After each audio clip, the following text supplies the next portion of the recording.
Hello and welcome to the Money Smart Week New Partner Orientation. My name is Alejo Torres and I will go through some background, history, and context of Money Smart Week and inform you how you can fully leverage Money Smart Week and participate going forward. This presentation will be in two recordings. So the first half will be the history, background, context, the structure of Money Smart, and the second session will be how do you register, some tools, and how you can, again, leverage some of the resources available for Money Smart Week.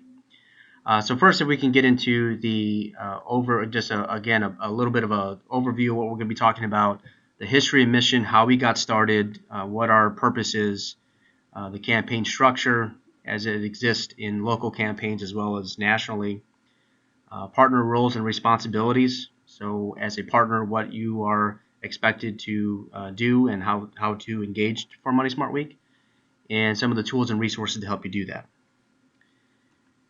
So first and foremost, just want to give you a perspective look at Money Smart Week, the state of the campaign. 2015, we had 4,800 events, which represented about a couple hundred more events than 2014. A few hundred more partners at 4,600. Our participation was at 184,000 and some change, but that was a little down from 2014, in which we had about 250,000. There were several campaigns, several states where we had some down numbers and some missed opportunities with some of our larger partners. However, our trajectory still shows that we will have an upward trend over the next few years, and that participation number will fluctuate as a result. The biggest number is 50 states. You know, in 2014 we had 49, so for us to have at least one event in all 50 states was a milestone for us. So we are officially a national campaign, but certainly a big accomplishment for the campaign overall. This is a quick snapshot to just show you some of that growth and again some of that trajectory. So as I mentioned, you know, Money Smart Week started as a very small effort in Chicago in 2002, where we had 40 organizations come together and provide programming. And from there, we've been able to replicate that local city-based campaign in several markets across the country and build planning teams that mirror that Chicago effort in 2002. And we've brought on some national partners, which I'll talk about in a bit. But certainly you can see that much of the growth has really taken place since about 2006, when we started to expand the number of organizations involved and again started to build on some of these national partnerships starting in about 2011. So again, you can see the growth. This graphic is actually taken from our infographic that is posted on moneysmartweekpartners.org and moneysmartweek.org. But you can see that there is significant growth that has taken place over the last several years, and the reason is because of some of these national partnerships. One of the things that I do want to just cover with you really quickly, and I'll talk about in a little bit more detail later, is we have undergone for the very first time a strategic plan. And part of that strategic plan was to develop a vision and mission statement. So although this is not new information, most of you that have participated in the past, or again, if you're a new partner, this will be new to you. It's not, the language isn't new. We've used this kind of language, but we've never had it into, concise phrases like this. So I think the first is just to look at the vision statement. And that certainly is, what we are trying to accomplish, right? That is what we are trying to be. That is the purpose of your vision statement. What is your overall mission and goal? And Money Smart Week empowers people with the knowledge and understanding to make better informed personal financial decisions. So again, nothing that wouldn't make sense here, but again, this is what we are trying to accomplish in the larger picture. And of course, your mission statement is to be, who you are and how you do it. So more specifically, Money Smart Week is a catalyst for financial education via a national network of partners who provide free, unbiased information and tools to help people better manage their personal finances. So again, this is how we get to the vision. How do we accomplish the vision? By doing this. So this is our mission. This is how we accomplish it. So again, this just provides us some framework and parameters as we are participating and engaging for Money Smart Week and keeping the vision and mission in mind. So the structure of Money Smart Week is there are very different and dynamic components to the structure. As I mentioned, Money Smart Week started as a small city-based campaign in Chicago in 2002, and has since really kind of developed into this very diverse campaign where we have individual partners. So if you, the upper left, you see the individual partner, and that is your bank, your library, your government agency that has programming and offers it during Money Smart Week. And as I mentioned, in Chicago, when we first started, we felt that the best way to get Money Smart Week in front of as many people as possible is to bring these organizations together. So planning teams and chairs to the right, upper right, again, is getting many of these individual partners together, sometimes for the very first time, and ask them to provide their resources for free and open to the public. One thing that we have tried to accomplish from the very beginning is not to create something new, not to reinvent the wheel, but certainly how can we collectively share resources, best practices, ideas to highlight the resources that are available to consumers. And so that has been kind of the primary goal of Money Smart Week from day one. How can we collectively do this and do a better job at that? So again, we have the individual partners, and when we get several of them together, then they form planning teams. And I'll show you in a bit where some of those planning teams are, but we have at least one planning team in 18 states now.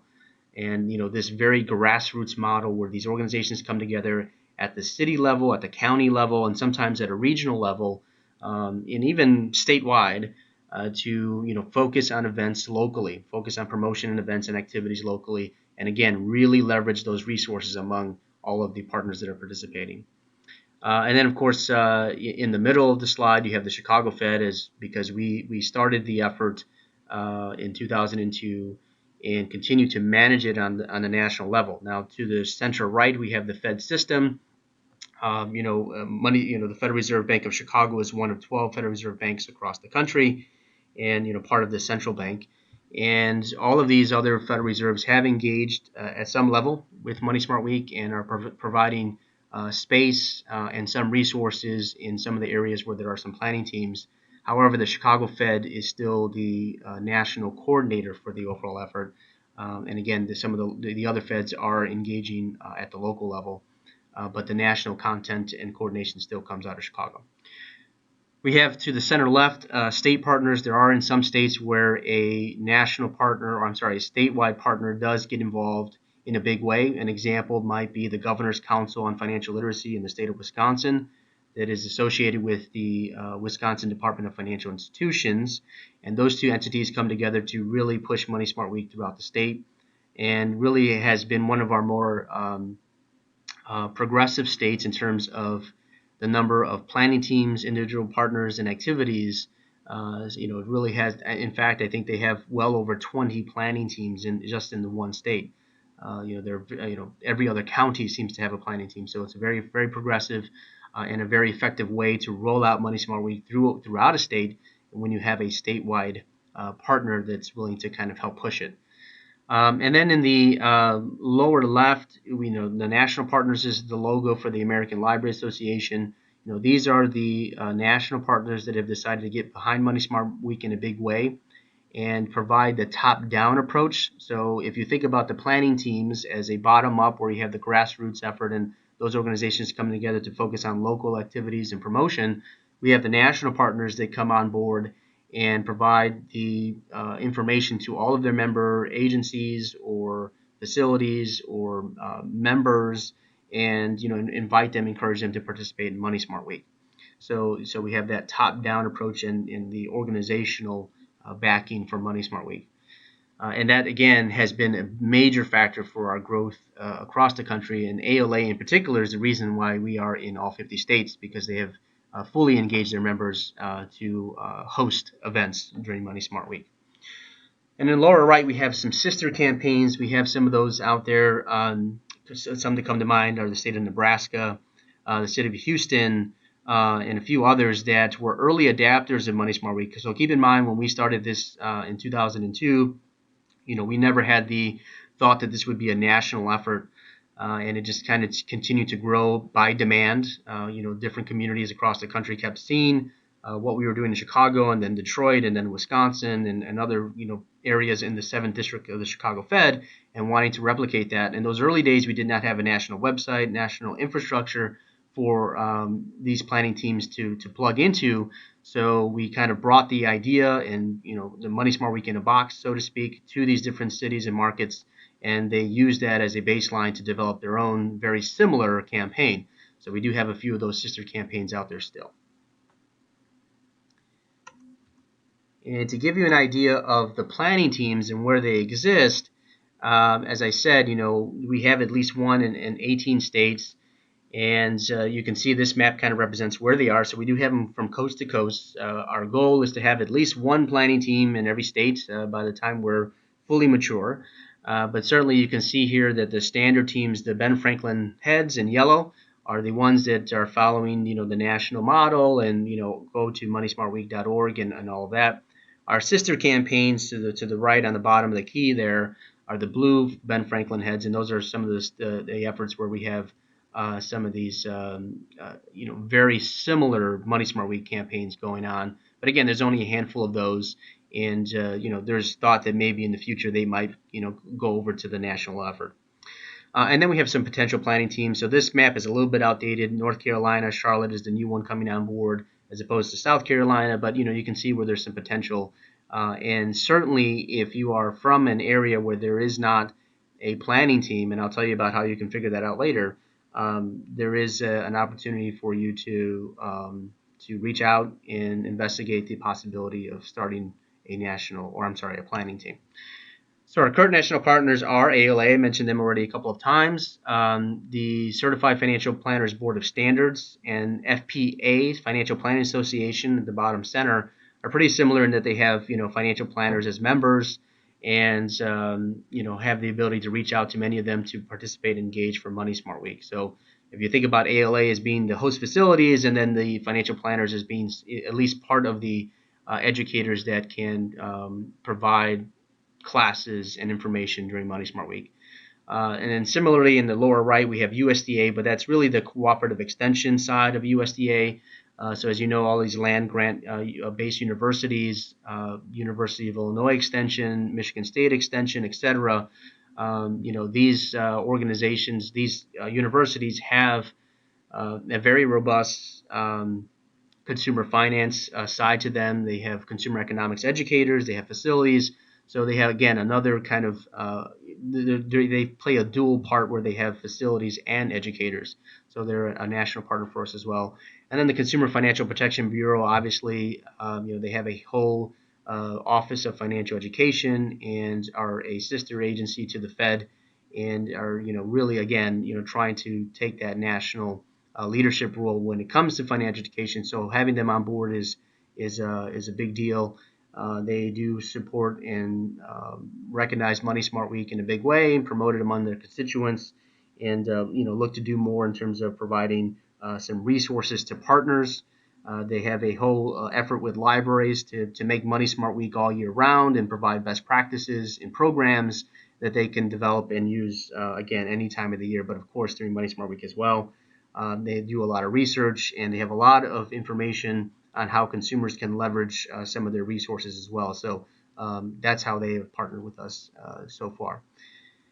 And then if you look at all of the different partners that have registered, so when you do register, you have to fill out a simple form, and just kind of gives you a sense of who is involved. So because you do have to self-select what type of organization you are. So this is a nice slide here where it kind of just shows you, again, for you as a new partner coming into it, who's involved, who's participating in Money Smart Week already. And we do have a healthy number of libraries because of our ALA partnership. But then if you kind of aggregate the others, and then you have like nonprofits and schools, and then the rest, and churches, I guess.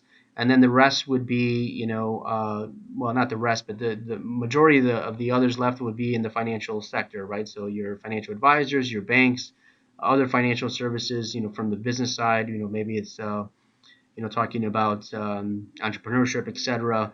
So that's kind of how our breakout is in terms of types of organizations. And of course, we have, government agencies that are also, big players in Money Smart.